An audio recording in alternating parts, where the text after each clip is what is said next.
What's up, guys? Mike Lewis here, and welcome to the Mike Lewis podcast. If you guys want to keep up with me on social media, you can follow me on Instagram at Mike Lewis Official, and you can follow me on Twitter at MikeLew52. It's where most of my updates come. If you're enjoying my content, give me a like and a subscribe. And without further ado, let's just dive right into this episode.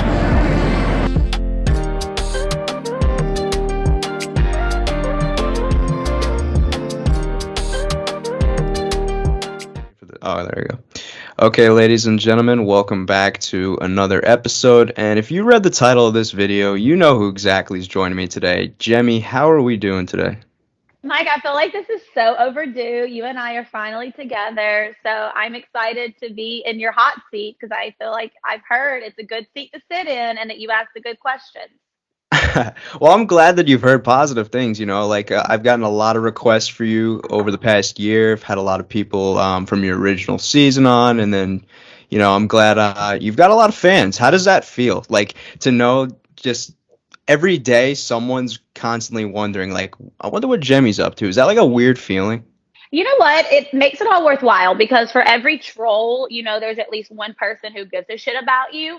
So it evens it all out. And I always say the good challenge fans outweigh like the negative on Twitter, the negative energy on social media. Like when you come together and do these podcasts or you meet fans at events, and you're just like, fuck, this is so cool because a lot of fans do become friends.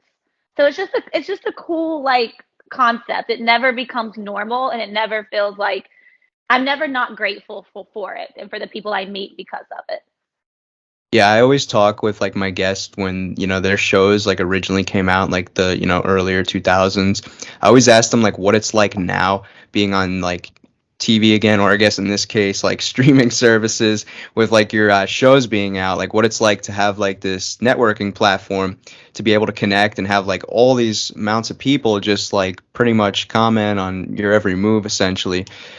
Is that something that like you're enjoying, like having that aspect of it, or would you have like maybe rather the aspect, when your first season came out with New Orleans, when social media was kind of just coming around? You know what? It's like you can't it's pros and cons. Like is it some of it like a lot and is there some days where it's like god this is all bullshit and then it's like wait no I this is how I make money. I can like live my life being who I am. So to me it's always worth it. Even on the shitty days I can find a good in it. So I think it's cooler now with social media, but you do have to be more protective of your privacy. So were you like a MySpace person when Real World New Orleans was Oh my first coming? God, I loved MySpace mainly because I wanted to like make sure whoever the guy I was talking to at the time kept me as like top 8 friends. So I usually use MySpace to be like sneaky and petty, which is very on brand for me. But yeah, I was on MySpace. They made us all get a Twitter because that's when Twitter was getting popping. So like as soon as we got done filming, like we got a email from someone at MTV, like all of you must have a Twitter. So that's when I got on Twitter, and it's been a lot ever since. Yeah, I'm pretty sure when your season was first like airing was when Facebook and Twitter were like first booming on the scene. Yeah, So you that's literally guys when came out at like a pretty good time, but you guys also came out, I'm pretty sure, at the same time Jersey Shore came out. So that was like a I thing. love that you brought this up, Mike. I was sitting on my couch. It was December of 2009. I already knew that I was going to go film Real World in like a month, and Jersey Shore aired, and I was like, fuck, we're done. Like, I was like, how is the Real World going to compete with this show? So I remember literally sitting there and be like, I'm about to go film Real World, and Jersey Shore is going to shit on Real World for the next however many seasons. And I was not wrong, in all honesty. Like, they blew up. I can't even believe like what that shows like what the original plan for that show like was not what it turned out to be. Like they didn't really like, I'm pretty sure it went from supposed to be on like VH1 originally, and then they moved it to MTV, and they didn't even get paid for their first season that they did. So that's And it, insane to me. and they were all just going to hang out for one season, and then like it was going to be dead. It was literally like let's just do this one season show. And then here we are, what, 12, 13 years later, and these people are all millionaires off of this shit. It's wild. It's crazy. Oh. Everybody was kind of waiting for them to cross over to the challenge, but at that point, like, they didn't even need to. I mean, I'll always say it. The challenge can't afford them. I mean, Yeah, That's and I'm what I'm like, saying, though. and I don't want to jump off buildings if I don't have to. I'm gonna get a bigger paycheck for sitting in a fucking family reunion. I'm telling you what I'm doing. Your cast got to go on like bar appearances with them around that time, though. I'm pretty sure. Did Oh you? my God. I remember I did one with like Snooki's boyfriend at the time, Oh not my. her husband, in like fucking Long Island. Like we were in a fucking limo and I remember just being like, what is happening? Like what is today? So yeah, and then like I met like Paulie and Vinny and all them through bar appearances. Wow, that must have been crazy. Still, It was I think I so I take it strange. like at that time period. I mean, I don't know like what their watching status of like the real world was, but I take it if this was around the time of like their first season, they probably were the ones coming up to like you guys, like, oh my God, your show's awesome. Yeah, I remember like I think it had to be Snooki. Yeah, Snooki was like, yeah, I always wanted to be on the Real World. Like she was like, I always wanted to be a Real World girl, and I'm like, well, girl, you got a better bag, so good for you.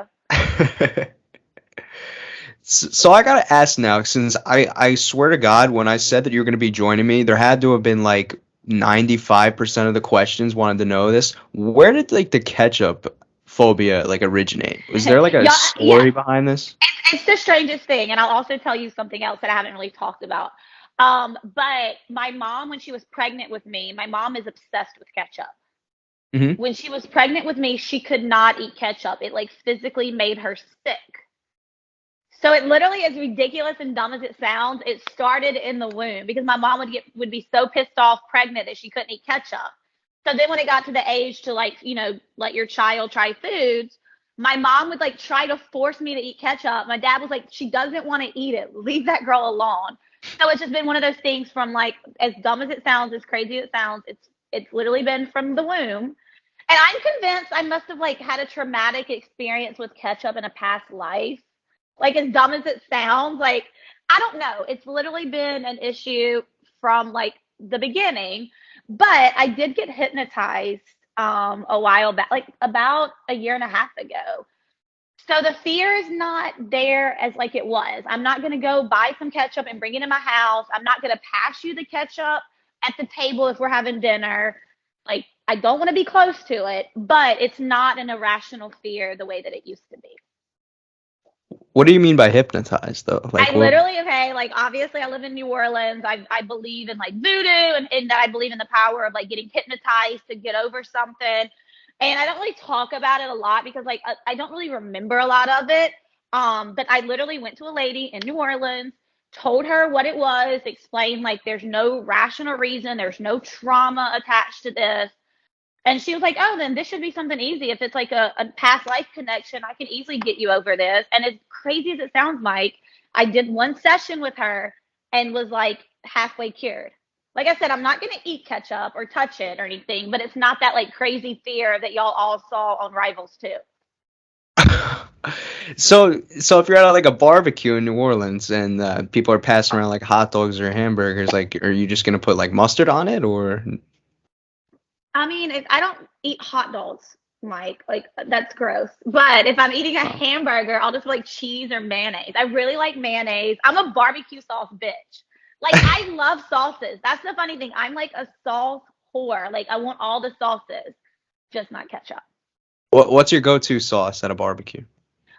Barbecue sauce over everything, preferably like a good homemade barbecue sauce, but I will put barbecue sauce on anything. Like it's disgusting my love for barbecue sauce. I'm with you on that. Like Like it's I will great. literally put it on some Fruit Loops. I don't give a shit. I love barbecue sauce. It's actually crazy that you brought this up because, and you're gonna think I'm a weirdo for saying this, but like a month ago, I had these like saltine crackers, just regular saltines, and I was dipping them in barbecue sauce, I don't think this is and weird, honey. it, I'm like, it was I'm gonna try this now. phenomenal, Oh my phenomenal. God. Okay, I'll Like let you know. I will you're gonna have literally to. tweet I you and let you swear to know. you, so good. Oh, it actually sounds really good. It's, it's crazy what sauce can do for you with any type Oh, of food. barbecue sauce over everything, baby. So this past year, you've gotten into content creation, of course, and a lot of people have enjoyed like seeing your mind with like, your thoughts on the challenge episodes. Was this like a quarantine hobby that you picked up, or have you always wanted to put out content? Not really. I mean, to me, it's just like my favorite thing to do is like when I'm like this right now, like just sitting down, like bullshitting with someone about a topic that I know. And I've always enjoyed interviews. like sitting in an interview chair and doing like challenge interviews, real world interviews. Like I love the interview aspect of filming a show. So it just kind of made sense to do what I do best, which is just sit in a chair and like talk shit. Yeah, and this was a fan question as well. They wanted to know if like you thought that maybe you would ever take this into like a bigger scale, kind of like what Mark Long's doing. I mean, no, yes and no. Like, I think that Mark Long has a lot more experience than me. So, what I had him and I had conversations of me maybe doing things under his umbrella. Yes, I don't want the full like responsibility of the things because when you have to take on I mean, you know this having a podcast. When you have to take on the back end stuff, it takes away from the creativity. So to me, I would much rather like join forces under Mark and with his direction than do my own thing completely. And like I said, him and I have talked about things, and I know that Mark is paving the way for us to have opportunities outside the challenge, and that's why he's the best human to exist. Yeah, absolutely. And I've noticed that too with like you on the shows. You kind of see things from like a producer's, point of view. You know what I mean? Like people are all focused on like the, competition aspect, but at the end of the day, at the core of the show, like it's a reality show, right? You're And I feel producing a like TV show. it's a TV show. We're priding this thing on personality, Yeah. and you've always, seen it from that perspective. And I've seen like a lot like within you that I feel like you could be like a producer type of role. We always like producers love me because they know that one, I see it like that and know how to like make a TV show and still be authentic. It's not like I'm trying to create any storyline. I just know how to produce. Like it's weird. It's just this weird obsession that I have. And I'm the type of person, if I see people having a conversation, I'll literally go to the producer and be like, yo, like Veronica and Rachel are over there talking about this, this, and this. You need to get the cameras over there. So they always like joke with me that I'm like a cast member and a producer. But yeah, my that's just how my mind works, and I enjoy watching good reality TV. So I want to make good reality TV. And on All Stars too, I would always say like during the deliberations when those fucking assholes were just nominating themselves like we're at fucking summer camp, I would be like, I know a lot of you haven't done this for a while, but like we are making a TV show. Like this is a TV show. This is not like friends hanging out, getting back together. Like we're making a TV show. There's a lot of people at home who expect good shit from us. So like let's do what we came here to do and like compete, but also create a good TV show.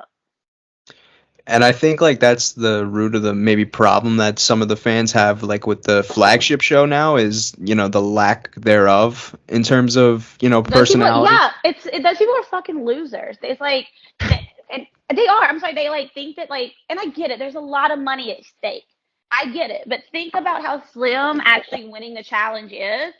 So the people that are like in the middle, like like the Fessies, and I'm just like, y'all just be authentic, be yourself. Like there's something authentic about y'all. Y'all got cast in a reality show. So it's just again, and I think a lot of it is social media and the time that we live in. People are trying to curate their personality for their brand instead of just showing up and being like, yo, this is who the fuck I am. And I'm just going to be this person on TV regardless of what my brand is. That I think with social media playing a part, people are kind of more so focused on the brand aspect and the follower Uh-huh. aspect and engagement aspect to where we might not see, their authentic personality. Because back when you guys were originally doing this show, it wasn't about that. It was about like, all right, let's just like this is pretty much a documentary, so we're just all Yeah. gonna like talk. You know what I mean? And And and a lot of yeah. it is though too is lazy production and casting. Mm. People casting directors are like on Instagram, like, oh, he's hot, she's hot, let me cast this person instead of deep diving into, oh, does this hot person have a personality? Like, so I think it starts with casting. They're the number one problem, followed by production, followed by the cast member so concerned about their fucking brand on Instagram. And Jemmye, I've been saying this for like the longest time. I think that the formula here, or like the attempted formula, is to cast some of the, and I'm, just speaking about, the international people and the CBS people specifically. Like, I think that the formula here is to kind of cast these people in hopes that their followers will then make the crossover to watch the show. But for a show that's prided on character development and personality, that's just not going to equate to getting people to watch a show that they don't know anything about these people. It makes me sick. And also, like, yeah, someone might have 2 million followers, but they're only going to be on 2 episodes. Like, it makes me sick first and foremost as a fan, because I was a fan of the challenge before I was ever on Real World. So, like, to see the show get away from what it's supposed to be is disgusting. And, like, I'm very vocal with people at MTV, people at like BMP with production, that I don't agree with what they're doing. Like, I'm always very vocal, like, yo, y'all got to take this shit back and, like, keep it basic, because that's what made the challenge so great. Like you said, it's all about seeing how CT changed from, 5, 10 years ago. We Yeah. tune in for the story. I saw a lot of fans like hearts just like shatter like a couple weeks ago when they announced that there was going to be like a separate challenge CBS on Paramount Plus. Like people were just like, we just lost our show. And I follow, like, the messy fans and the, like, messy fan accounts. So they were, like, hit. And, like, their, like, angry tweets, I was like, agree. Like, I feel the same way. I feel the same way. Like it feels kind of messed up, you know what I mean? Like it's not like MTV's getting an MTV Big Brother or an MTV Yeah. Survivor. It's just like the network's getting rated by CBS essentially. Like And it literally is, like, it's like, that's the perfect word, like, rated. And also, like, you can't tell me that if you did an MTV Big Brother and put a bunch of, like, MTV challenge people in a Big Brother house, you wouldn't have a fucking good show. now the question is, would you do Big Brother, like a celebrity I type Big Brother? I did not grow up watch. I didn't grow up watching Big Brother. My best friend was a huge fan from, like, the beginning. I didn't start watching it till later, and I was like, "Fuck, I would love to do this show." Yes, I think that my biggest issue is, like, they don't give enough of wine, and, like, maybe, like, halfway through, I would be like, "Fuck this shit, I want to go home." But no, I think I would actually be really good at celebrity Big Brother. But I would rather play regular Big Brother over celebrity. Yeah, I mean, because celebrity is you'll probably run into like some of the problems that you're probably seeing on like the flagship right now. It's Yeah. just people for the brand, you know what I mean? No, but to play, like, an authentic Big Brother would be, I think, like, so fucking, like, for my mind, I would fucking lose it in the best way. Like, I would want to do it so badly. So when you were exiting like the main show, like obviously your last flagship show was Final Reckoning, of course. Like, did you run into those same problems as well? Like with like, as you were exiting, like the brand thing started to come into play and, with some of the casting or I remember I was so pissed off about the format of Final Reckoning. Like, knowing that me and Jenna were getting sent home and, like, screwed, and how good of a team we would have been, like, personality wise, storyline wise, competitively. Like, I think Jenna and I would have been an amazing team to watch together.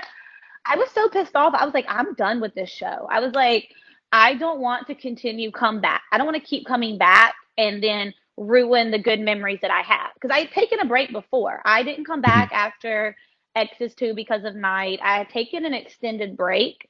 I had created a beautiful life in New York City outside of the show. So when I came back, and I'm so glad I came back, because then on Dirty 30, I met Veronica, and, like, like, she's my soul sister. So, like, I came back for a reason, but I was also okay with walking away. So after Final Reckoning, I was literally like, fuck this shit. Because this is not the show that I signed up for. This isn't the show that I fell in love with as a child. And I don't want to stick around to watch it go to shit. So would you say like you enjoyed like your first time? Because I think it was what you went four straight, took that break, and then you went four with like the trilogy, I believe, or was it? Yeah, I think, yeah, I Yeah. did 4 and then 3. I don't fucking remember. Yeah, the early times, I will tell you, Rivals 2 was the most fun I've ever had in my entire life. We would go do a challenge, we would come home, and, like, CT would make the sangria, and we would all fucking party. Everyone in that house was like, someone's gonna win this challenge. The rest of us aren't. Let's just party. We'll worry about challenge days on challenge days. But Wes, CT, Johnny, Emily, Paula, the people, Heather, Cook, Cara, all the people that made the final and made a lot of money, partied every night. Like, we literally partied every single night on Rivals 2, and it was just so much fun. So yeah, the original seasons that I did are way more fun than. Hey, I mean, you partied and made the final as well, so I mean, Yeah, well, I had a very good physical partner at the time, and that's what I was learning the political game. So it was, and again, I think that's what me and Jenna would have been. I think me and Jenna would have been like so similar to me and Camilla, where she would push me to actually be a decent competitor, and I would have politically used our, our friends to navigate through without ever going, seeing elimination. yeah. Was it Final Reckoning you said was like the season that like keeps you up at night or something like that? I think someone on Twitter Yeah. said. Yeah, I literally think about if Jenna had just got me out of that grave, that her and I probably would have skated to that final. Mm. It is like haunts me. It haunts me because I just know how good of a competitor she is, how many connections we both had in that game. I compete better with a partner that's really good, so I would have like competed better being partnered with her. Hmm. Now, where was like the disconnect between you and Jenna post show? Because you seemed like you guys got along like on the actual season, but You know what? This is really hard for me because I like Jenna. I genuinely like Jenna as a person. And then mhm. my history was Zach. Like I won't ever deny that Zach and I, like, that was Knight's best friend. We had so much history. Like, but at the end of the day, Mike, with everything, the climate that we're in, with everything going on, I couldn't just stand by and let Zach be a fucking dick on Twitter and not say anything. Like, it just did not feel right to me to still be friends with someone that was so vocally that piece of, like, I mean, I know Zach has his issues, but it's like you were not learning. You're still the piece of shit human that you were years ago, when a lot the rest of us are trying to grow and learn and not, be the people that we were. And at the end of the day, I don't care how nice Jenna is. I don't care how kind Jenna is. She's an extension of Zach. She chose to marry and breed with that man. So her views are the same. So anyone that listens to this podcast is like, no, Jenna's not Zach. She had a whole child with that man. You only reproduce with people that you think and feel the same with. So as much as I do love them as humans at times, I can't overlook how they politically look at other humans. Like, was there ever a time period where like you and Zach were like friends or like could see eye to eye or? I mean, when 2014, when Knight passed away, and prior to that, yeah, because that was a whole different time where we, like, and I know I've like had to grow as a person where you would let shit go, like all that shit Zach said on X's too. I should have stopped being his friend then, but you were young, we were close, Knight passed, blah, shit happens. So just kind of with the growth, I'm like, I can't stand by and support the things that he says out loud about my, like, I have a lot of gay friends. I have a lot of trans friends. I also have a lot of gay and trans followers. I can't sit back and allow that behavior because me and Zach used to, hang out and have some good times together. Mm. Yeah, one thing I will commend you on, and I mean, you could probably even attest, you are a polarizing figure, but one thing I will say and commend you on is like you do a good job of like speaking up in terms of like, equality situations, like in terms of like race and LGBTQ and stuff like that. So I got to commend you on that.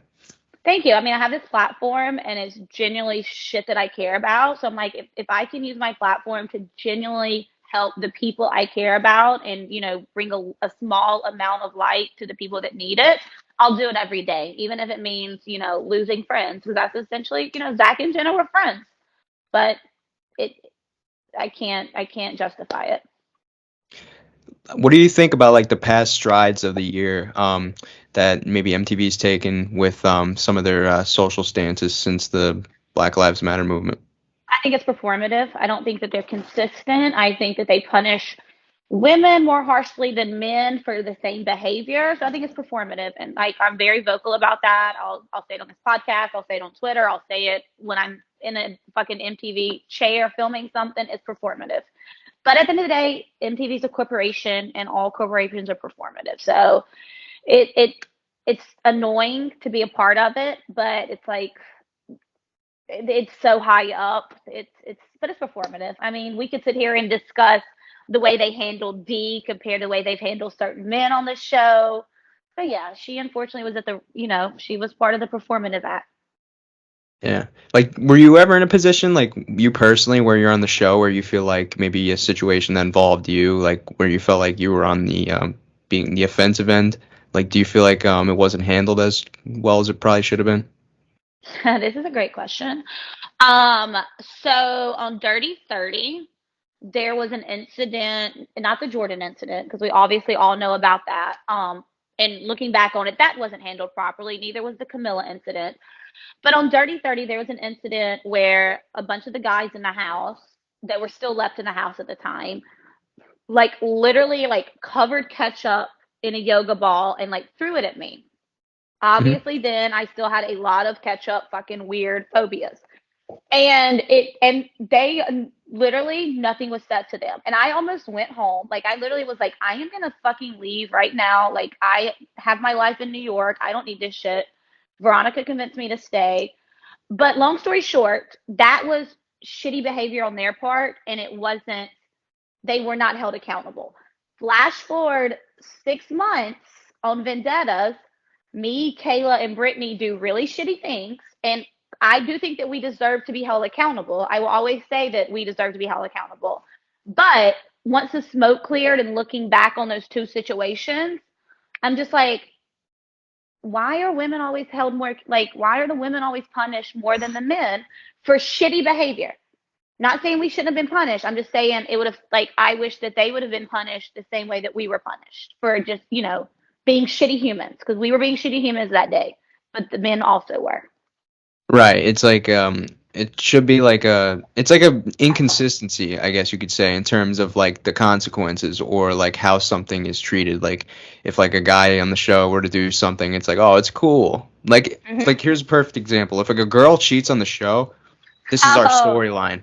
This uh-huh. is great. This is what we're gonna do. But if a guy cheats, then it's like, oh, this dude's so cool because he can't keep his dick in his pants. You know what I Yes. mean? Like, You literally said it like right there. You said everything perfectly. It is literally just the inconsistency, and women are punished harsh for certain things, while men, it goes fucking, it dies at the editing board, so y'all never know that it happened.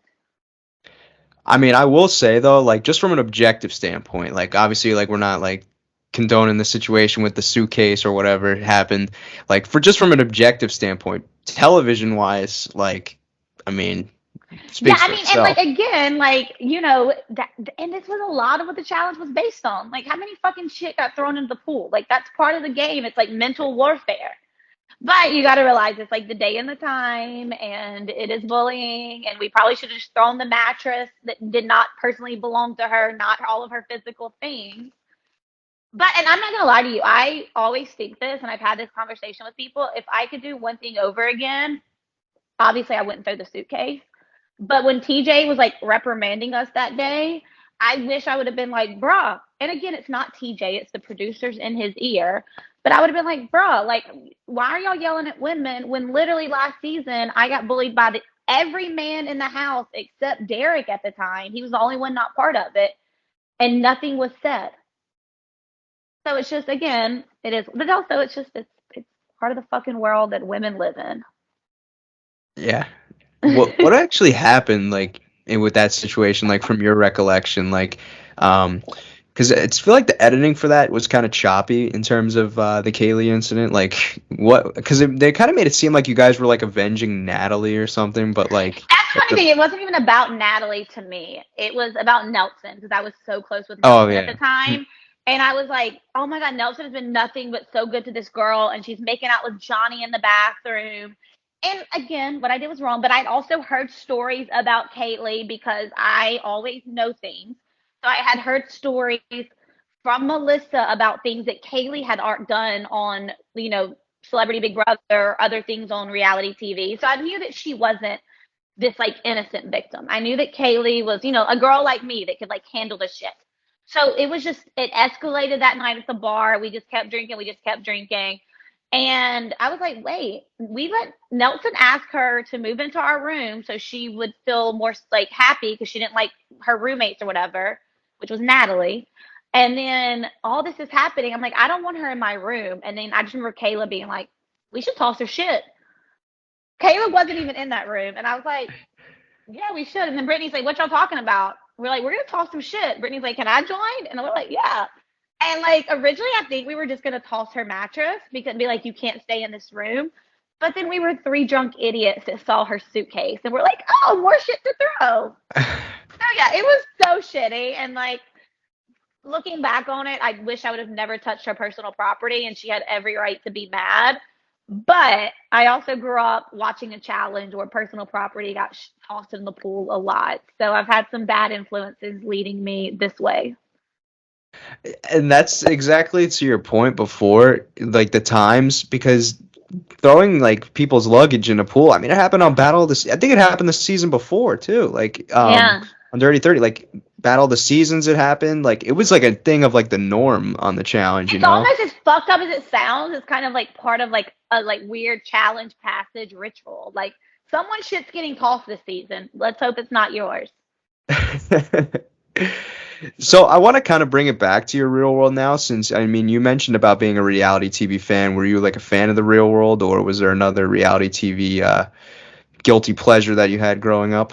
Oh no, when I was little, I was a real world challenge girl. I remember Oh like wow. seeing Trishelle on the chat, like on the real world. And that's the first like Southern girl I really remember seeing on like a reality show.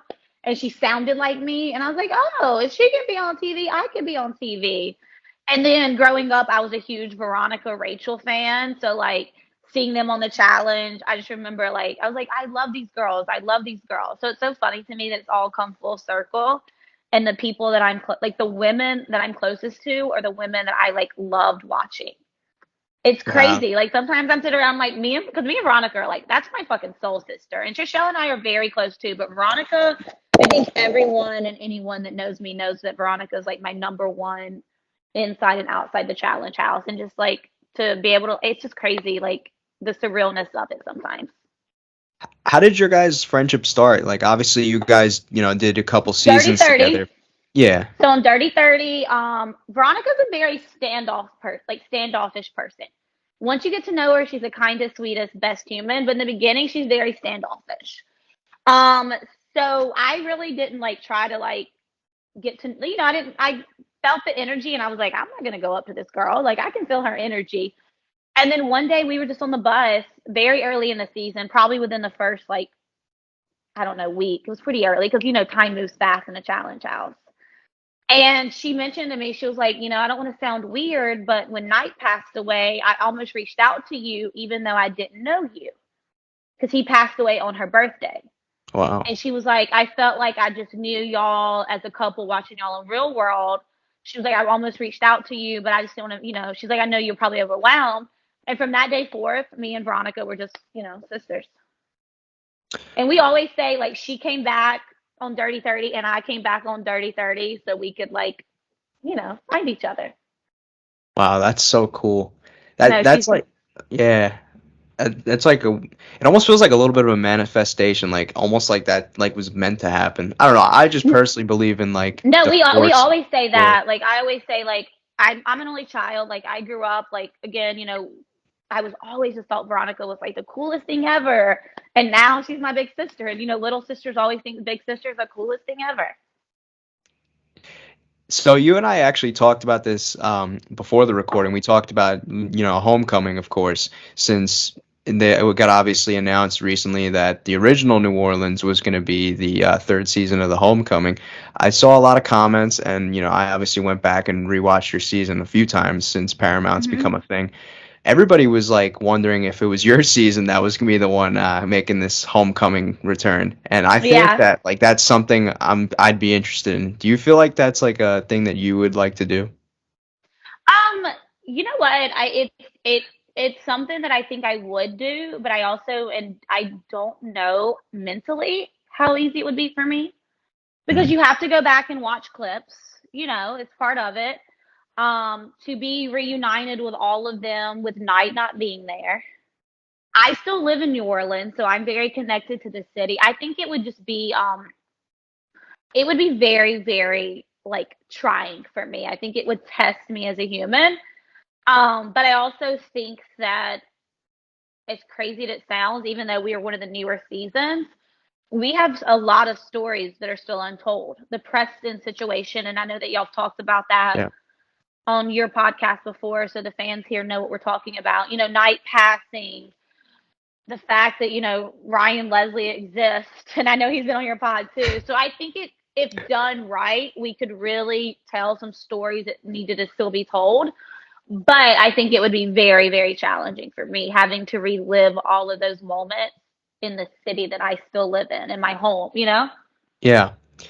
One thing that I found so interesting, it's because you guys typically we see some seasons of Real World like they'll remain like super tight, and then other seasons they kind of break off and have like little to no relationship. You and Mm-hmm. Ashlee seem to be rather close, but Oh yeah, aside that's my from bitch for life. yeah, but aside from that, everyone's kind of just like I doing don't their really own. like Mckenzie. I never liked Mckenzie, and I was Really? forced to like Mckenzie because I did. I on my Real World season, I was literally like, if I didn't like Mckenzie, I would have been the jealous, crazy girl, and Mckenzie's like, the sweet girl. Um, and yeah, and like Mckenzie now is fucking annoying as fuck on social media, like very like pro Trump, anti vaccination. And I'm just like, shut the fuck up. I actually love her family though. But my only connection with Mckenzie was with Night. So like honestly being back in the house with Mckenzie, I'm like, there's so much fucking shit that I let go. Um, I don't talk to Preston. I haven't spoken to Ryan Leslie since the day of our reunion. Me and Sahar and me and Eric speak here and there, but honestly, it was always just like I was still with Knight and with Ashlee, and then Knight, died, so it was just like now it's just me and Ashlee. Yeah. Which I mean, it's unfortunate, but I feel like you guys had like so many things that took place on that show to where it's like almost makes sense. Like I know Eric was like still to this day, he's like so mad um kind of about how that reunion unfolded because everyone like called him a creep and stuff, I think it was. Oh yeah, and I think and that's the thing, like I think that there's still just so much animosity Yeah. going on in our little fucking weird circle, and like even like Night passing, we couldn't get over it. Like yeah, like we all came, a few of us came together for that, but like, and this is also why I don't fucking like Mckenzie. She didn't come to Night's funeral because it was Mm. going to be too hard for her. It's like, Mckenzie, this isn't fucking about you. But that's just like the type of girl she is. So I just think if we all came back together, especially add Ryan Leslie in there, because you've interviewed him, you know that he's smart and he knows what he's doing. And I think it could be a very interesting story and season, but I think it would be very hard for me to actually do it.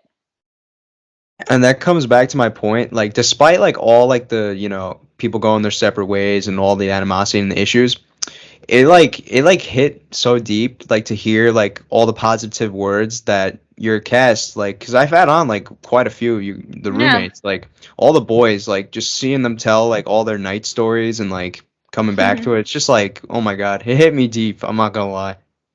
Yeah, and like I do also think it would be interesting exploring a season when the main cast member is no longer alive. Like at the end of the day, Knight was the main cast member on our Yeah. season. So, and he was kind of, sometimes him and I were the glue that held the whole group together. So once we broke up and then he passed, there was no glue left. Hmm. So yeah, I do think exploring a season like with the trauma of ours would be interesting, but also very hard for the cast members involved. So then you made the transition to live in New Orleans full time once your season was over, right? Uh-huh. Well, me and Knight came down here together for a summer. We were just going to hang out for the summer and go to all the bars that we didn't get to go to because of filming. And then we ended up staying, and then we broke up, and I stayed. Wow. So was Yeah. like the experience in real world contributed to like why you wanted to live there, or was that always a thought? No, I never thought about living in New Orleans, even though I was, of all the cast members, the closest to it. I've never really thought about it. It was just literally the experience and the people and the community. Because usually when you film a real world season, the locals, the community don't doesn't like the fact that you're in their city. They don't want, Hmm. that exposure. The real world was so different. We were also one of the first shows to film post Katrina. But Yeah. every morning we would wake up with these gift baskets on our front door, Drew Brees jerseys and endless alcohol, and just notes like, thank you for letting people know New Orleans is back. Thank you for bringing the camera crew. People are going to see that we're back. So the city was just has a different energy. The way that all worked out too, with like the Saints Super Bowl taking It place, was like insane because how I was did the that Saints. happen? Like somebody had to have Hey, known. Production would always say like, this is what makes reality TV so great is you can just like the stories write themselves. I still like I'm like dumbfounded how like the timing of that like all like aligns like Yeah, literally, it's so funny you mentioned that because Monday night I was at a bar called Tracy's, and that's the bar that we went on. We went to on our Real World, like the St. Patrick's Day Mhm. episode. And the owner was like joke, and I am now cool with the owner, and he was joking. He was like, "Damn, you know, Mardi Gras over tomorrow, and then in 2 weeks we have the St. Patrick's Day parade." He's like, "Remember when I kicked you out of this bar 10 years ago?" Because on St. Patrick's Day in New Orleans, I got kicked and banned from that bar, and now it's my neighborhood bar. So, like, the connections I still have to the city because of that show is wild. And I was like, bro, you kicked me out of that bar like 12 years ago. He's like, God damn, it's been that long? I'm like, yeah, it's been that long. Do you remember what you did to get kicked out? No, I was blacked out. I saw that Oh. episode and I was fucking embarrassing. Oh my God. The worst, like, I was a fucking drunk mess. The rest of your roommates said that like you guys had such a tight like curfew when it came to like rules and stuff on that season. Like I think you guys like your curfew was like Two. 2. Yeah, there we go. Which In a city that never stops. why do you think that was? You think to avoid like any Safety reasons. safety? Safety Yeah. reasons for production because they knew how wild the city was and they knew that they wouldn't be able to control us at a certain point. Just safety production. Yeah.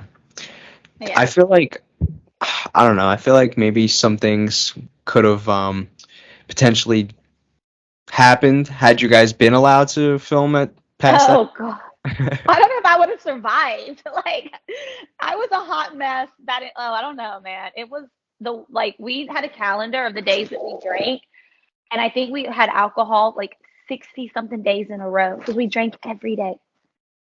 It was disgusting Well, that we well, never took a day off.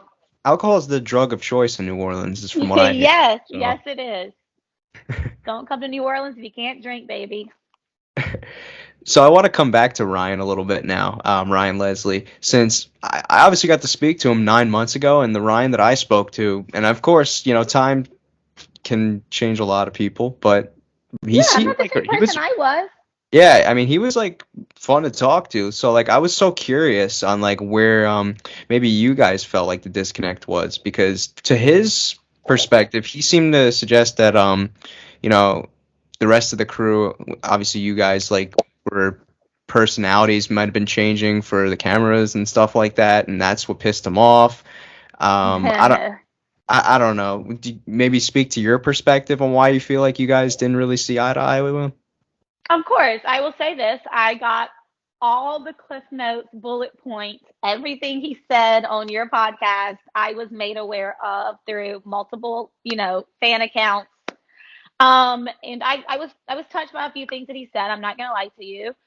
Um, I think that he was the problem. I will stand by the fact that he was the problem then. Do I think he's the same person he is, now that he was then? No.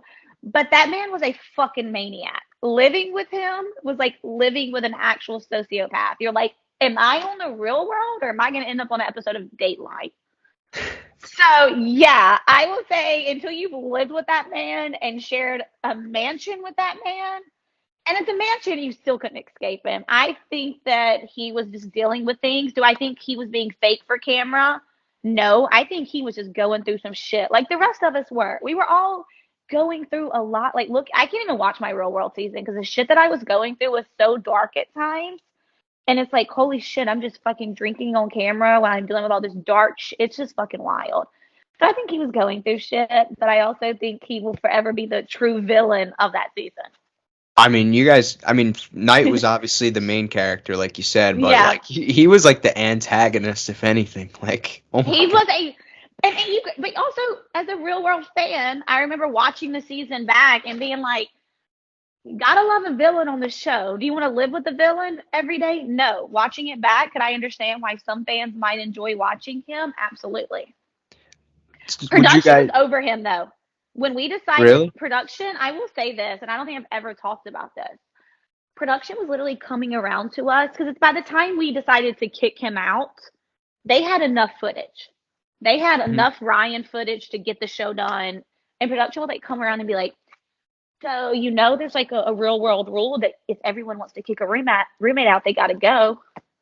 And we're all like, what? And then another production person will be like, yeah, that's the thing. If you anonymously kick him out, he has to go. So it was production that planted the little like Easter egg, like bug in our ear to like kick that man out. Oh my god. Would Yes, you do they were so over him. would you do it twice? Kick him out? You know what? I sometimes think about this. And again, I haven't watched the show because it's like too weird for me to watch. I only watched it when it aired. I haven't watched it since then. So I only watched Mhm. it in real time when it aired. So I'm basing all of this off of my emotional feelings, not what I've seen. I would like to handle the Ryan Leslie situation different. Maybe like not kick him out, but just like fucking like lock him in a room and hold him accountable. Like I don't know, like maybe bring my fucking hypnotist over and like see if we could like put him to sleep and see what's going on. Yeah, I would like to handle that. I mean, he was nuts. He took our car to the French Quarter one day, left it there, came back with the keys, and literally said, I don't know where your car is. Good luck finding it, and threw the keys on the table. That's not normal behavior. This is gonna sound hard to believe, but you just said that you didn't watch your season since real time. He said he didn't watch it at all. Okay, Mike, let me tell you this. If anyone comes on your podcast and tells you they never watched their own season, they're fucking lying. You've seen it at least once. I don't believe any person that's like, oh yeah, I don't watch the shows that I'm on. If you're fucking crazy enough to go on reality TV, you care enough to watch yourself. That's all I will say about anyone on reality TV. Like everyone has watched themselves. Do you remember the scene of him where I think he went into your guys' fish? Was it you guys had like a fish tank, fish We had bowl, the something? huge aquarium Yeah, that people came over 3 times a week to clean. and he fried one of the fishes in your And guys' Mckenzie kitchen, and lost her mind. he tried giving it to Ashlee, I believe. Yes, I remember this. Mckenzie was like fucking wanted to call PETA on them. Yes, I remember that. Like I actually thought I thought it was funny. I was like, we just are literally out here murdering our fucking like our own fish and eating them. And then I think like he called the cops the one time to come to the house. He, When Preston something with the toothbrush or something like that too. so years later, I became friends with a cop, and he was like, we only came. He was like any other time in New Orleans, especially post Super Bowl, pre Mardi Gras. That was like beginning of Mardi Gras. We would have told these people to fuck off. He was like, we only came because he was like, they wanted the cops wanted to see the house. So the only reason they showed up is they wanted to be nosy and to see like what filming was looking like. Yeah, which I mean, if you guys did do a homecoming, it'd be pretty hard to lock up that house again. I feel like. That house has been like through weird shit. It's like constantly being sold and resold, and like it hasn't stayed in like the same owner's hands. Like, yeah, I think it would be very difficult to lock up that house, but I think that it would be worth it. Because Real World this season that just filmed in New Orleans, they didn't have the same house. Oh wow, really? Fun fact, yeah, the two owners, the two little gay men on it, and they're fabulous. And they're like, we don't want these fucking people in our house destroying it for a month. We don't need your NTV BMP money. Go down the street, find a new home. Yeah, the two men that own it were like, no, thank you. We don't need your checks. Yeah, I think the one scene with Ryan, that like people refer back to in terms of like controversial stuff, obviously, because we're talking like with the times. I think it was like the first episode. He said he made a comment to you or something like about like the dress you were wearing, and he said like, Yeah, he was basically yeah, like, whatever happens to you, you deserve it. And I'm like, it's a fucking skirt. Like, I worn. Oh my god, yeah, it was bad. It was bad. but again, that goes back to the point of like the times. I feel like back then it shouldn't be normal on any No, case, but but it back really then, was. It yeah, it was more normal to like hear a man say that to you and not immediately be like, "You're the red flag, not my outfit." yeah. And again, that goes back to growth. Like again, why I can't be friends with Zach and Jenna because things that we used to let slide, we're not letting slide anymore. And if people aren't willing to grow with the times, then we unfortunately have to leave them behind. Mm. God, I couldn't imagine having actually been in a house with Ryan Leslie. God, you just unlocked a whole new like thought process. Did you like forget about that guy after time You know passed, or? what? You know what? When I think about Homecoming and I think about, having to film like ever filming it, I always just think about the night shit. But like, Yeah. pack that aside for a moment. I have to live in a house with Ryan Leslie. Like that would be crazy. Well, his night stories were like awesome. Like he told some like Knight loved gems. him. Knight loved him, and he loved Knight, and Knight understood him on the level that the rest of us roommates could not understand him. Yeah. Like I will say that, and that's why I don't think that like I joke that he's like a sociopath. I don't think Ryan Leslie's a horrible human. I just think like the rest of us, he has issues, and we all project our issues differently. Hmm. But he loved Knight. And I wish he would have came to the funeral. I don't think he felt welcomed, but he would have been welcomed. But I know that he genuinely loved Knight and Knight loved him. He from just hearing his stories, like he definitely meant a lot to him. Like Yeah, and they were 100%. fucking little Dennis the Menaces together. Oh my God, he told this one story about how they went on an appearance together, and like people were giving Ryan Leslie problems, and like a huge brawl broke out, and then Knight like came in to like help Ryan. Oh my God. I honestly remember this because I was like, "Why are you're gonna get arrested for this guy?" Like, oh God, I think you might crazy. have been. I don't. I I don't think think one of the. no, I wasn't there. I think it was them two and maybe Sahar. Oh, I okay, wasn't that there. makes Yep. sense. Yeah, Mm-hmm. okay. I knew there was a third girl involved, but Wasn't me. Like Ryan Leslie was like, "No, leave your bitchy girlfriend at home."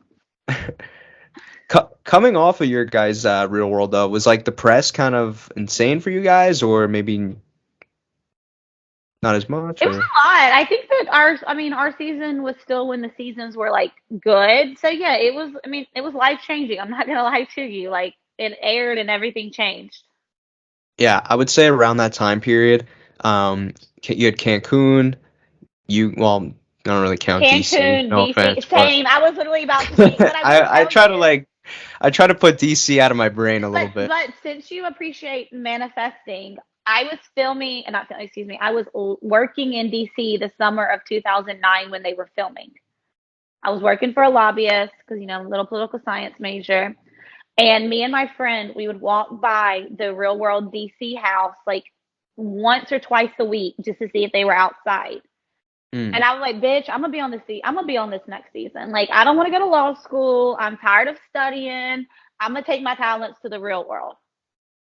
And my friend was like, all right, let's do it. I'll figure out the application process. So we would walk by there and like speak it into existence. And then my girl went home, figured out all the process, and we went to fucking an interview. So I literally watched them all summer, and I was like, they look boring. What are they? Why are they back on the balcony? Where are their drinks? They were just sitting there with no drinks. I was like, y'all losers. Like I remember, we were like literally like they look lame as fuck. But before I hopped on here, I was getting ready to like say I was like, oh wow, I mean the last like original like before they did all the stupid twists and everything like that, Mm-hmm. like I was about to say like Cancun, you guys in the second Vegas, like And then consecutive. you're like, I forgot something. Yeah, I was like, what did I forget? And I was like, oh, DC. I Yeah, tried to put it out of yeah. my brain. No, I think I mean, ugh, it was so bad. It was so bad. I genuinely feel like you like excluding DC from the equation. Like I feel like you guys, Cancun and Las Vegas, the second one, were like the last like three like a good stretch of like the original Real World, like before the twist and everything like that. No, and then as a fan and as then a person of the show, like watching it change was like sad and like it's like we don't need these twists. Just cast genuine people. San Diego's when it got fucked up because they still had an Mm. original like theme, but you had fucking Ashley Kelsey, who I do love, and Zach and like Sam and like Frank can't carry a season by him. That season is when it started get Frank's good. yeah, but he can't carry the season on his own. Exactly. I love Frank when he's either being the villain or the good guy. But that's when you started like seeing a shift in it. It's San Diego is when the shift started, in my opinion. And then that's the same thing the following season with Marie's season. Yep, it's like Marie can't carry the show. But I will say I'll give Latoya her flowers. She's good too. Marie and Latoya are fucking the best. And I will always give Latoya her flowers. I wanted her on more fucking challenges. Like losing to her on what was that? Free free agents. agents. Yeah. I was like, girl, you deserve to be here, and my only regret is we haven't seen her on more shows. Mm. So if 'Cause you were she's a if you were a personality. casting director, she would. Latoya, she would have got cast any season she wanted to come. That's a good personality. So now let me ask Jemmye, the casting director, again. What would it take to make a Real World in 2022 happen? You are going to have to really, really find people that don't care about social media. You have to find Hmm. people that have, and because it's what happened to me. You have to find people who have these little like dark issues that they think that they can control. Because with my situation, I always thought I'll go in real world and I'm gonna party, I'm gonna have a good time. They're never gonna know about the abusive relationship I escaped a few months ago. They're never gonna know the bullshit, even though I talked about it in my actual like casting interviews. I was like, this is never going to be a thing that makes it on air. I'm going to always, not talk about this. Like, you have to find like those people that, as fucked up as it sounds, has genuine personalities, but also issues, because that makes the show. The real world is about you bringing your issue to the table and your roommate bringing their issue to the table. And you're like, we don't have shit in common, but we're both fucked up people. Let's get to know each other. Right, and I think like Netflix now is like trying to employ that, but 20 something, I watched it. I loved it. It didn't hit, but they got closer than the real world's gotten in a few years. really. It's fucked up as it sounds. I genuinely think that I could cast like a 7 or 8 character like show of people that I think I could honestly cast a real world. It would Well, take me a while to find these people, but I genuinely think that they are still genuine people out there mhm, that don't care about social media, that just want to escape their real life or get more life experience. That's what it was to me. I wanted to escape mhm. my real life. I wanted to get more life experience. And I just wanted to party. Well, aside from You Ryan could Leslie, go I'm just ahead. kidding. I was about to say, aside from Ryan Leslie, who are the other 6 people that would be on the show? I mean, I would cast him before I cast fucking, as much as I love Sahar and Eric. At least he was a personality. That's true. And Ashlee, I talked shit to Ashlee. Oh my God. At her wedding speech, her dad literally gave a speech and talked shit about how lame she was on the real world. You Because have to tell Ashlee, what's this? Do oh, you remember the speech? oh my Like at God, it least. was fucking hilarious. So her dad is fucking fun. I mean, Ashlee is one of the craziest people I know. Y'all just didn't get to see that side of her. Hmm. So her dad gets up. He was like, hey guys, we have an actual celebrity here tonight, not my fake radio daughter, because she has a radio show. Yeah. He was like, the actual star of Real World New Orleans has decided to join us. He's like, Ashlee's never embarrassed me until she went on the Real World and acted like she didn't know how to drink, because her dad's a drinker. Yeah. So he's literally just roasting her, which she knew he was gonna do. Like that's their like personality and relationship. But he just roasted her for a good like 2 minutes about how lame she was on the Real World. Wow. Yeah, I think everybody was kind of expecting, like, all right, maybe, the real world might not be for her, but I think everybody was, like, kind of expecting, like, her to be on the challenge. You might know better than, any of us would. Like, do you know, has she told you why she didn't do a challenge, or? She was willing to do Battle of the Seasons because she was in between radio jobs at the time. A contract wasn't starting till later. She could do Battle of the Seasons. But production wanted the drama with me and Mckenzie and Knight. So they cast Mckenzie over Ashlee. And I think that's like one of the biggest mistakes, since we're just, shitting on casting, that they've ever made. Wow. Like, put Ashlee there and give me, Knight, and Preston a better chance. Like, I don't, like, yeah. They gave us Mckenzie over Ashlee. And then after that, she couldn't do any seasons because she had like got locked into her like, good radio contracts that she cared about. I'm genuinely surprised to hear that. Like, I've always Yeah. wondered that, but then, like, I just was like, there's no way they would actually put That's Mckenzie. how fucking hilarious it is in 2012 they're casting Mckenzie over Ashlee, but in 2020 fucking 1 and 22 they're like casting fake athletes. That's how crazy this show has like changed.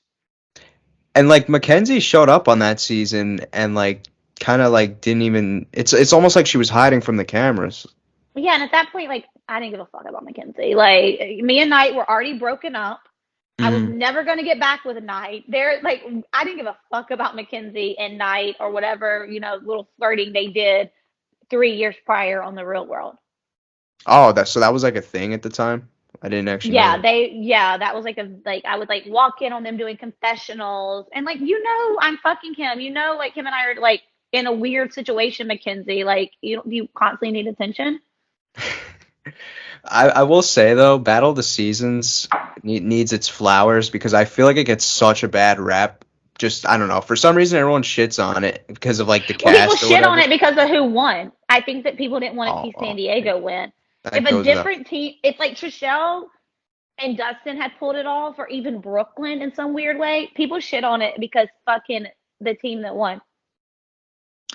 That's true. It kind of had like an anticlimactic ending, but also like I Yeah, know a lot of people like weren't necessarily like so crazy about the idea of like casting like a bunch of like newer people at the it was time. too many rookies. I mean, now they do it all the time, but back then, like, if you don't have you can't expect West to carry the show without Johnny and Dorsey. One of the veteran teams got like taken out though. There was supposed to be a team West went Sydney. home. Oh, baby, I remember this. So I'm in on the bus with Kellyanne and Ashlee from Team Sydney, Yeah. bonding with them. I'm loving Kellyanne. I'm loving Ashlee. I'm like, these are my two favorite bitches that are going to be in the house. And then 5 minutes later, they get pulled aside and then they just disappear. And then Fresh Meat comes in, and I guess it all happened for a reason because then me and Camilla end up as rivals. But I loved Kellyanne and Ashlee, and I was so sad when they got pulled away. They would have been good. But yeah, that would have been a team. That would have been a team. They actually, I've had like quite a few of them on here, and like they actually told like what happened. So pretty much, they told Isaac that he had a heart condition, Yeah, it was Isaac. but then when he saw the doctor that cleared him and asked like, "Oh, like what was the condition that these people?" and he was like, and the doctor said, "We didn't say that to them." So still to this day, we have no They don't idea. know. They have no Yeah, idea. And Isaac's came back to do a show. Kellyanne's came back to do a show. Was Kahutta the other guy? Dunbar was, and he Dunbar did Dunbar Rivals did too. Rivals. Yeah, like so it's the shadiest, weirdest thing to ever exist. Well, I mean, you're a devil's advocate yourself, so I'm gonna play one here. I honestly think there's a chance that maybe they just wanted to get Cara and Camilla on that show. I mean, the two women that eventually became the face of the challenge. So maybe they had a last minute like change of heart. But why take out that? There's other. I don't know. I would have taken out Brooklyn before I'd taken out Sydney. If I You was would gonna fake give someone a heart attack, I'd be like, you would think that something's would wrong be the with thing to Chet. do. Something's wrong with Chet's lungs. Yeah. So was Rivals 2 your favorite flagship show that you did? Absolutely. Just because I said we partied so hard. Like, Knight and CT showed up with fucking 37 wristbands because they had been at South Padres spring break and they kept them on the whole. Like, it was just Anastasia slapping CT, the Diem and CT drama, the not. It was just, it never stopped. It never fucking stopped. Oh my God, you had the rap battle. Were you the one that told Nani about the rap? Yes, I was so involved. And like, I literally watched a clip the other day of me and Diem arguing, and I was like, fuck, this is so weird to watch. But then I also just laugh because like months later, we were at literally a pool in LA waiting to go film something. And Diem was just like, you were so, she was like, just telling me, she's like, you're so funny. She's like, even in moments that I wanted to hate you, you just made me laugh. And she would always tell me, like, you got to use this shit, sis. Like, you're so fucking funny. You got to use this. You got to use this. Like, use all this energy for something. So it was just like, I think that's where Diem and Knight both shined. We all just fucking had like this. It was like, someone's going to win this. We don't give a fuck who's going to win it. We're just going to party until the person wins it. Was that rap actually like a thing? Did that exist? Was everything. I would like, okay, and I want to say this, like, same with the Tori Jordan situation that I will be able to speak on more when season 3 of a show called All Stars might, we all know what's happening. Yeah. I don't make this shit up. Like, my mind's not that creative. Like, the rap battle existed. Jordan's story to me existed. Like, it all fucking existed. Like, I might be a lot of things, but I don't have enough energy to make up things about these idiots. Like, it all existed. Listen, if something comes out, there's got to be a sprinkle of truth somewhere for it to come out. And like I said, there's plenty of people that hurt, and we can talk about it now because we all know that All Stars 3 is happening. Yeah. Right? They talked, they you know, yo, that Jordan and Tori conversation, anyone that follows me on Patreon, I told everyone the fucking truth play by play, and I promise you everything will come to light, is all I have to say. Not on camera, but there are plenty of people that are like, yeah, I'll say I heard it. I'll say I heard it. So once the cast is revealed, people might tell you that I'm telling the truth. Well, what maybe prompted you to do that? I think that was a question on a lot of people's minds, was like, why, and like, why then? Because, and I will stand by this, because people like Tori are ruining the show, being more concerned with their brand than being concerned about being authentic and genuine. And it's like, girl, tell the truth. Like, and also she can be a very likable person if she's herself. But like, if I know that you're faking it to make it, and I have a little piece of information, am I the bad person for telling the truth? Maybe. Am I the villain, Mike? Am I the villain? Listen, that's not for me to interpret, all right? I got a job I'm doing right here. No, I get it. No, like I said, I would, as much as shit as I talk, as much tea as I spill, I would never, ever blatantly lie on someone. I couldn't sleep at night. I believe in karma. I believe in energy. So all the shit that I talk can be backed up. That's all I will ever say.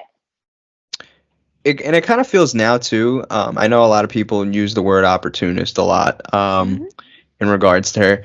But now it kind of feels like when she first came onto the scene with the challenge, like, you know, everyone liked her. And then once she starts getting fed more and more and more like camera time and brought to the forefront with like the opportunities and stuff, is when she starts to garner like more hate.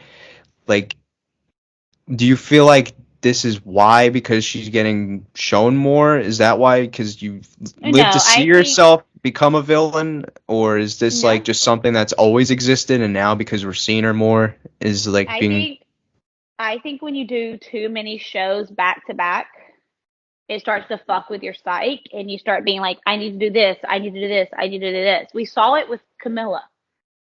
We saw it with Cara. And I will always, as much as I hate giving Johnny any props, I love Johnny as a person. I don't like Johnny on TV. Johnny has figured out a way to go and film a TV show and then go back to his real life and be who he is in real life. The lines get blurred a lot when you do too many shows back to back. CT used to take a lot of breaks because he would get in trouble. So what happened to him? Johnny figured it out, and I always tell him, like, your best quality is you can be who you are in real life and who you are on the show. Unfortunately, and again, because women, again, have a lot of shit to deal with and a lot of burdens to bear, because what happened to Tori on the Dirty 30 reunion was fucked up. That was pretty rough. Yeah, I think that's when it started fucking with her. I think that there's like Cara on Rivals 3 with the Tom and Abram thing. Yeah. Started fucking with her.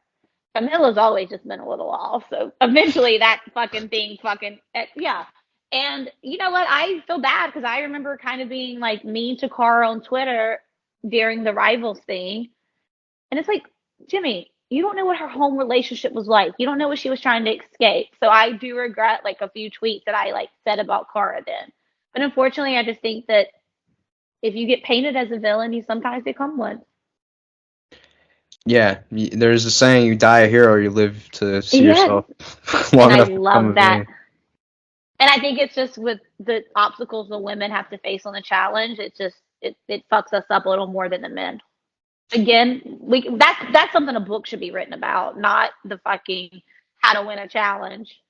You could probably write your own book. Yeah, I think a couple people would buy it.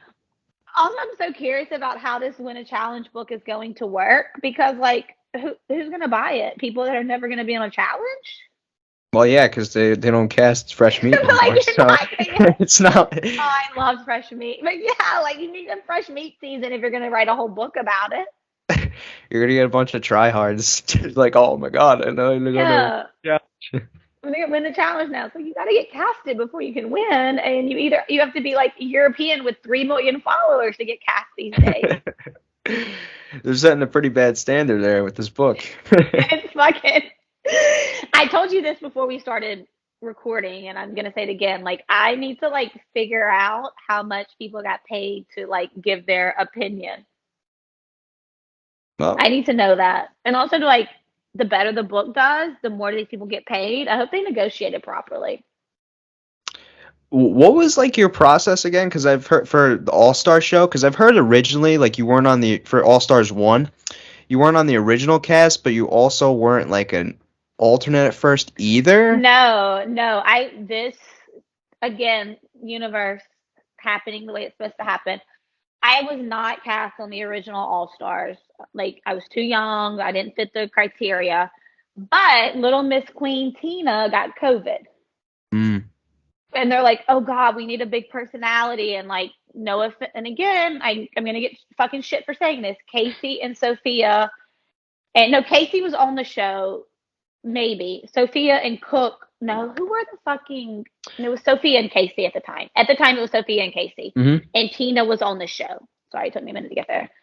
And they were like, we need a big personality. Oh, wait, we didn't cast big personalities as an alternate. So they called me like 2 weeks before.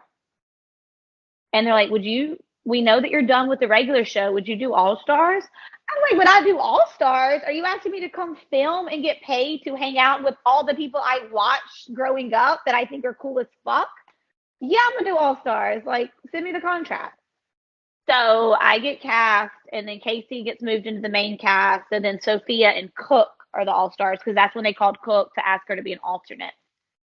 And then we get to Dallas, and they're like, "Oh, we think Jemmye's like her and Cook don't fit the criteria. It's gonna have to be Sophia or Casey, blah blah blah." And then like 2 to 3 days before filming, they're like, "We have to use her." So that's how I ended up over Casey because Casey was supposed to be in it. The cast got cut down because Abram had COVID. The cast got cut down number wise, and they're like, "No, we have to. We need like." I don't even think you need it. Like, it was a big personality. Like, I literally got cast based off of my personality alone. Wasn't my challenge skills. It wasn't my like tenure. But yeah, so essentially, I got called the moment that Tina got COVID. A lot of shit got shuffled around that didn't make sense, but then eventually I was put in. And I feel like that's an easy insertion, because if you're looking for a replacement for Tina, right? Like, I mean, come on, like that's And I know, like, I grew up watching Tina, Rachel, and Veronica. I see it, and like it was, and I tweeted before, like, because a lot of people were like, "Oh, Sophia or Casey deserved that spot over Jemmye," and I stand by what I say. I've made more of a challenge impact in my challenges, even though I'm not the best challenger, than Casey or Sophia. I stand by that. I said it to Casey and Sophia's face. I will say it to their face any and every day. Like, I understand that I've made a more impact on this franchise based on my personality than they have. yeah. But I loved Casey on season 2 of All Stars. I thought she played a beautiful Oh, game. I have phenomenal. hyped her up on my Patreon.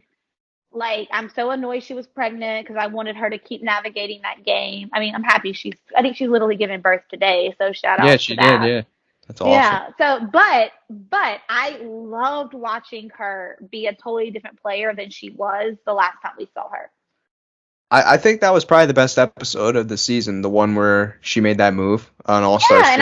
and I'm a Casey fan because I loved watching her do that, and I think she deserved that redemption because honestly, the whole time she thought she was going to be on season 1 and she wasn't, and I can imagine how like devastating that is. You're like, oh, I'm going to get the opportunity to be on the comeback show, and then I come in.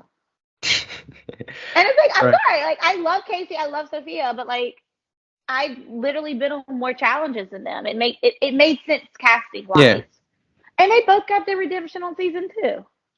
Well, maybe not Sophia, but I mean, Well, she was there. She got well, she paid. well she was there, but um, no, but like in terms, Ayana, fucking. I oh, love Ayana. what a menace. Oh, I love I love Ayana Ayana. as well. I literally tell like I told Veronica, like I'm like, I'm sorry. I love Ayana. Like you gotta let me have True. this. It's true. Yeah, but like it comes back to the point. Like I know like maybe some people that are big Casey fans or Cook fans. I mean, especially the Cook people that, we see on Rivals too and then never see her again and then, getting this close to seeing her again.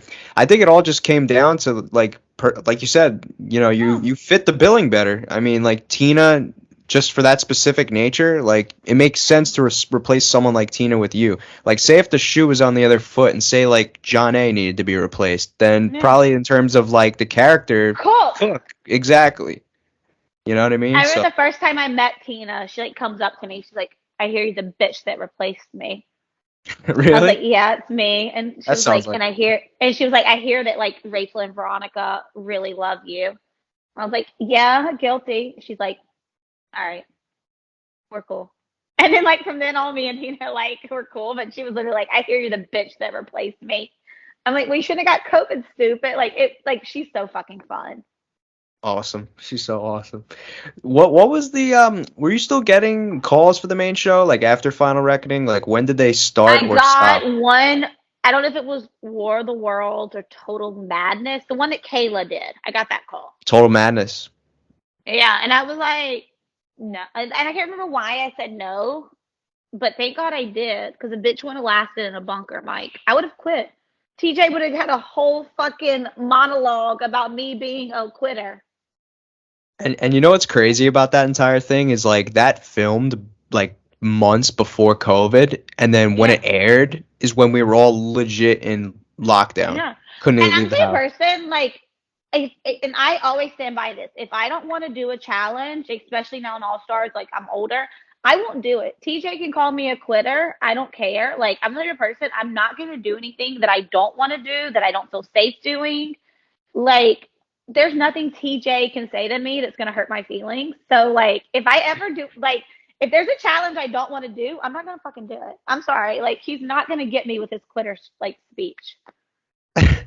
I mean, I am 33 years old. If I don't want to do something, I'm not gonna fucking do it. Like I'm not. I'm sorry. especially living in a bunker too for a season. I mean, my God, and that They had to draws go back. pee in they had to go pee in porta potties Well, I heard in the the dark. porta potty broke on like the second or first day or something. Yes, I'm sorry. I am not gonna pee in a porta potty to give y'all good content. And there's a lot of things I will do. That's not one of them. I'm not. I would have been a psycho. I probably would have just hit someone. Whoever I didn't like, I probably would have just like beat them up so I could go home or get kicked off. Yeah, right. I thought about that. I'm like, I could just like, if I was on Total Madness, I probably would have started a fight. Listen, if Fuck there were that. one person I would expect to start a fight in a show like that, it'd probably be To you, get Jen. kicked So, off, like, I'm why not a did you betting start the man, but fight? if I was, No, I thought about that. I'm like, I would just start a fight and get kicked off. well, I had a fun time chat with you today, and I'm glad we were finally able to make this thing happen. I think the people that are gonna be watching this are gonna thoroughly enjoy some laughs and some reminiscing. So, I hope so. And I'm glad we finally sat down. I was a little scared to sit down with you. really, why is that? I don't know. I just like I can usually get a feel on people, and I couldn't get a feel on you or how you felt about me. So I was like, oh, it's like, is it going to be a good vibe? Like, and it was the best vibe. I had the best time with you. I want you to know I'm that. glad. I'm glad. But that's my And trick though. I don't I like to leave it up for interpretation. I don't no, want people to. I like it. I So. approve. And I will tell you when other cast members come to me because I know they will and be like, should I do his pod? I'm going to be like, do it right now. Oh, thanks. So when people are like annoying you trying to come on the show, it's my fault because they asked me about you and I gave you like 5 stars. Good. So now I know who to pin the blame on. Yep, you're about to be overwhelmed with requests. No, I had the best time with you, baby. All right, thank you. I did as well. So, and You're you've always got welcome. your support with me as far as that goes. So And I'm gonna let you know about the barbecue sauce and the saltine crackers. you have to. I'm telling you. I will. I will. I was I will scared. let you You're like the know. first person that I've like outside of my like immediate circle that I've told about that. So Hey, babe, I'm a safe space, and now I'm gonna try it. listen, with the social climate, I wasn't sure how it was going to be perceived. Oh, So I'm like, oh, I want to do it right now. Should I go get some crackers from Walgreens? go do it. I'm telling I you. know I got barbecue sauce in the refrigerator. You know I got that. All right. Well, keep me posted on that, and I'll let you know when this is out. All right, I got you, babe. All right. Bye. Bye bye.